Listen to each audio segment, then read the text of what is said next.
Hello, and welcome to the training on the picture guide to mandated reporting for adults with disabilities. My name is Amy, and I am the Disabilities Grant Coordinator at the Sexual Violence Center. Before we get started, you will want to have a copy of the picture guide while you are viewing this training. There should be printed copies available to you in the crisis unit if you are watching this at the SVC office. Otherwise, you can hover over the copy of the guide on this training website, and in the upper right-hand corner, you will see a box with an arrow in it. Click in that. The full guide will open up for you in a new window, and you can print that. If you are at home or someplace where you don't have access to a printer, you are able to follow along with the guide in that window on your computer. It is easier to follow along if you have a printed copy in front of you, but if that is not an option, you can look along on the computer while we go through this training.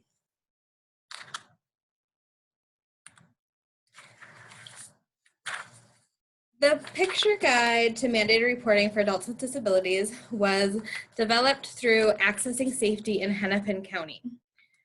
Accessing Safety in Hennepin County is a collaboration between the ARC Minnesota and the Sexual Violence Center that was formally funded through the Office on Violence Against Women from 2013 to 2020.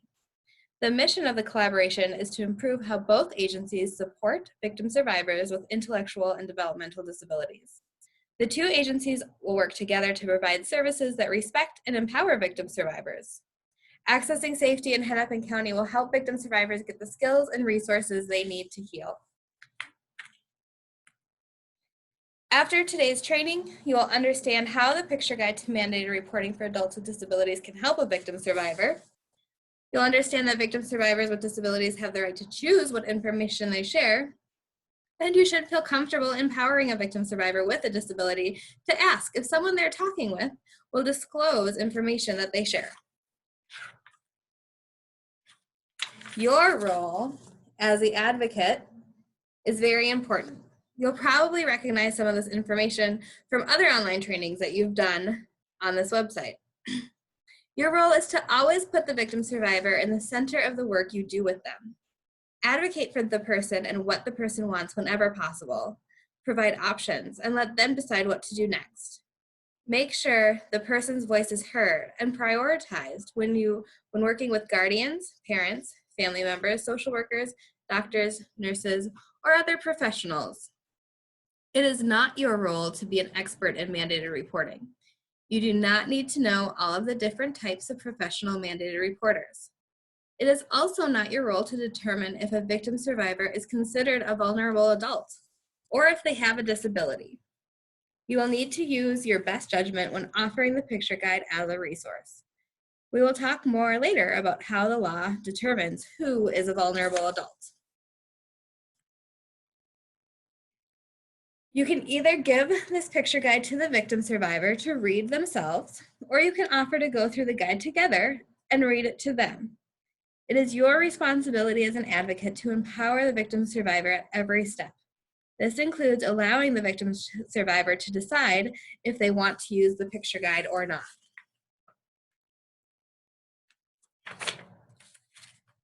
All staff and volunteers at SVC are mandated reporters for minors. This training that you are watching right now is specifically about mandated reporting for adults considered to be vulnerable adults. So the following information only relates to mandated reporting for vulnerable adults. One of the first things you should do when meeting a victim survivor who has told you they have a disability, who is identified as a vulnerable adult, or who has told you they receive services or support for a disability, is to disclose whether or not you are a mandated reporter. Here at SVC, you are most likely a mandated reporter for vulnerable adults if you are an intern. You might also be a mandated reporter if you hold professional licensure in fields such as nursing, social work, or therapy. It is your responsibility to know whether or not you are a mandated reporter and disclose that status to victim survivors. Take a look at page 1 of the picture guide. You will find scripts written in plain language that explain whether or not you are a mandated reporter.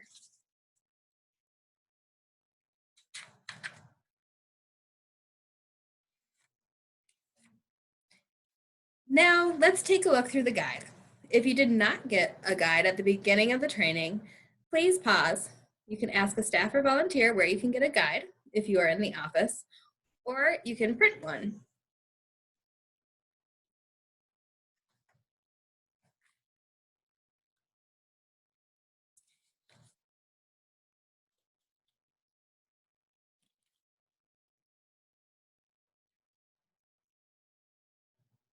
So what is mandated reporting? Mandated reporting is covered on page 4 of the picture guide. Mandated reporting is when certain people have to tell someone about physical or sexual abuse, neglect, or mistreatment of a vulnerable adult. Mandated is another word for required. This means a mandated reporter needs to tell even if they do not want to, or if a person considered to be a vulnerable adult does not want them to tell. Not all people with disabilities are considered vulnerable adults. You might reach this page with a victim survivor and they tell you that they don't fit under any of the categories that would classify them as a vulnerable adult. That's fine, and you do not need to continue reading this guide. It is always the victim survivor's choice if they want the information in this guide. And this guide is intended to be used for informational purposes only, not to determine if someone is a vulnerable adult or to determine if someone is a mandated reporter. So, who is considered a mandated reporter? A variety of professions are required to report abuse listed on page 5 and 6 of this guide. These professions include police officers, nurses and doctors, teachers, case managers, and many others. Also, people who are paid to provide support for people with disabilities are mandated reporters. They may be called PCAs, personal care assistants, support workers, aides, or a variety of other titles. It is important to note that anyone can report suspected abuse, even if that person is not a mandated reporter. If a victim survivor is unsure if someone will report, they can always ask. Page 7 covers who is not a mandated reporter. This is often friends, family, partners, boyfriends, girlfriends, husbands, and wives. Oftentimes people working in places like grocery stores and gas stations are also not mandated reporters. But as I said earlier, it's important to let victim survivors know that anyone can report suspected abuse, even if someone is not a mandated reporter. So what if someone does not want to report? Every person with and without disabilities gets to decide what information they share. If a victim survivor does not want a report made, that is their choice. If a victim survivor is also considered a vulnerable adult and they do not want a report made, they should not tell a mandated reporter. It is important that they ask people they talk to if they will make a report. Anyone can report abuse even if they are not a mandated reporter. On page 9, we have provided scripts that a victim survivor can use to ask if someone is a mandated reporter or if they will file a report. Pages 10 through 19 cover what information needs to be reported. Mandated reporters are required to report abuse, neglect, and financial exploitation. Abuse can be physical, emotional, or sexual. The guide covers examples of each type of abuse, but does not cover all the ways that abuse can present itself. You can always give additional examples while explaining this guide. When talking about sexual abuse, which is on pages 13 through 15, it is important to mention that sexual abuse can happen with or without clothes on. And also that someone considered to be a vulnerable adult can consent to sexual activity with another person, and it might still be considered abuse. For example, having sex with people in positions of power and influence, such as staff, teachers, family members. Neglect is covered on pages 16 through 18. The simple definition for neglect is when basic needs are not met. A mandated reporter will need to report if someone does not care for themselves, or if someone who is paid or expected to care for someone else fails to do so. Financial exploitation on page 19 is when a person's money is misused. People with disabilities sometimes need assistance with their finances and purchases. The person that assists them, or another person with access to their money, might not actually use their money for them, or might not actually purchase the things that they need. This can be considered financial exploitation.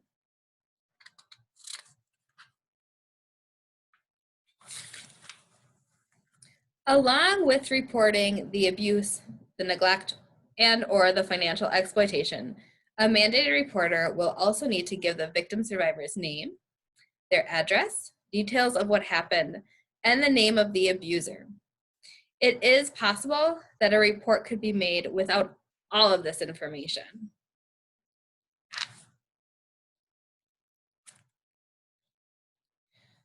We talked earlier about what to do if someone does not want a report. And before we go on, I want to quickly talk about why we focus on not reporting. That is because reporting is the default. Many people with disabilities who are considered to be vulnerable adults are surrounded by mandated reporters. And they often don't have access to people who wouldn't file a report. Also, reports are often made without the consent, knowledge, or participation of that person who is considered a vulnerable adult. We know that it can be dangerous for victim survivors after reports are made, that sometimes abusers can become more violent. We also know that victim survivors do not often have other options for housing or accessing safety. Reporting is not always a safe option. That's why we talk a lot about how to empower people who are considered to be vulnerable adults to be able to choose when they share their information, who they share their information with, and whether or not a report is going to be made. All right, we are now on page 21, which covers who can make a report. A person who is considered to be a vulnerable adult can make a report themselves. They can make a report with a mandated reporter or another person. If they share information with a mandated reporter, that mandated reporter will make a report without them, even if they don't want a report made. Please remind victim survivors that they get to decide what information they share with people. Pages 22 through 24 cover how to make a report. A person who is considered to be a vulnerable adult can make a report by phone through the Minnesota Adult Abuse Reporting Center, often called MARC for short. The number is provided in the guide.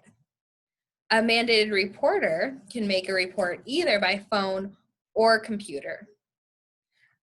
A person considered to be a vulnerable adult can always ask a mandated reporter to make a report with them or to make a report on their behalf.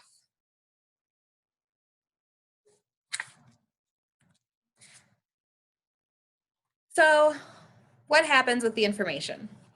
The information is given to the Minnesota Adult Abuse Reporting Center. Afterwards, the person who is considered to be a vulnerable adult will be contacted by MARC and informed that a report has been made. MARC will decide if they will investigate, who will do the investigation, and if there needs to also be a report made to the police. A person who is considered to be a vulnerable adult will be notified if there will be an investigation.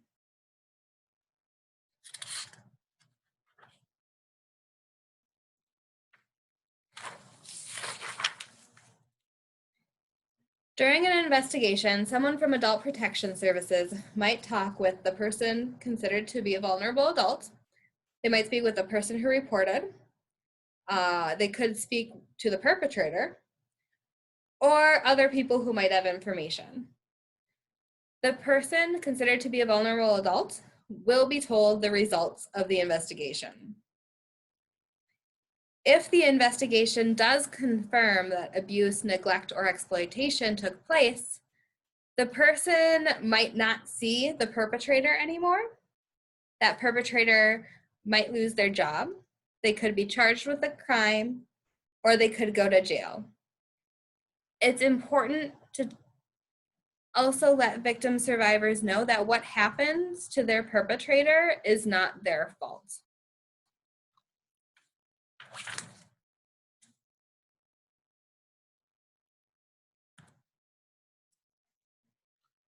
So what happens after? This really depends on the results of the investigation. It's possible that if an investigation is inconclusive, or if it is not determined that abuse, neglect, or exploitation took place, that the perpetrator might continue to see the victim survivor. The perpetrator might spend time with other people that the victim survivors know, and they might not get in any trouble. This does not mean that abuse, neglect, or exploitation didn't happen. Again, this is important to tell a victim survivor that even if an investigation cannot prove that abuse, neglect, or exploitation happened, it doesn't mean it didn't happen to them.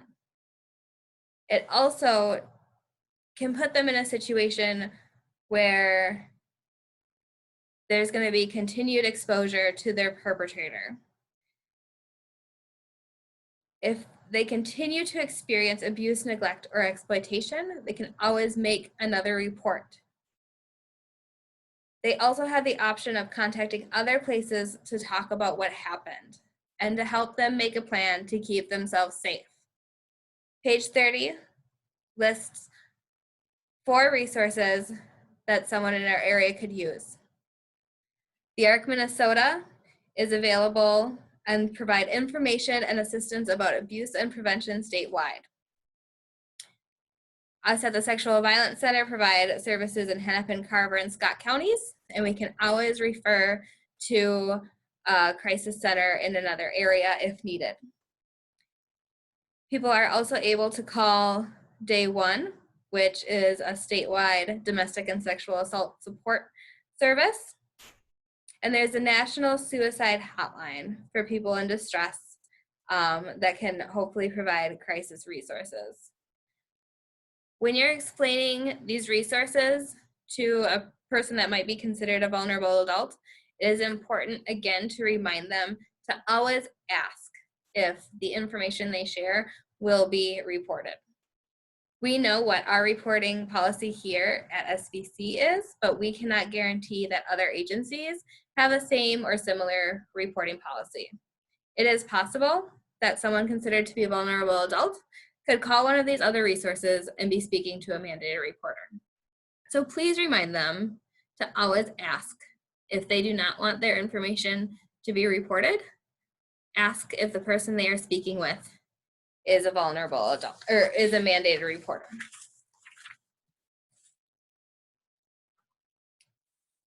So that ends our training on the picture guide to mandatory reporting for adults with disabilities. I hope that you found this useful and that you will feel comfortable explaining mandated reporting to someone who might have a disability. Again, I just want to cover that you are not expected to be an expert in mandated reporting in everyone who is a mandated reporter. You should know your mandated reporting status when it comes to adults with disabilities. And we don't determine whether or not someone is considered a vulnerable adult. So I'd say when you are working with a victim survivor, always assume that they're not considered to be a vulnerable adult unless they indicate otherwise. If you have any further questions, you can ask SVC staff. I hope that this resource is useful for you as you are doing this wonderful work here at SVC and working with victim survivors. Thank you.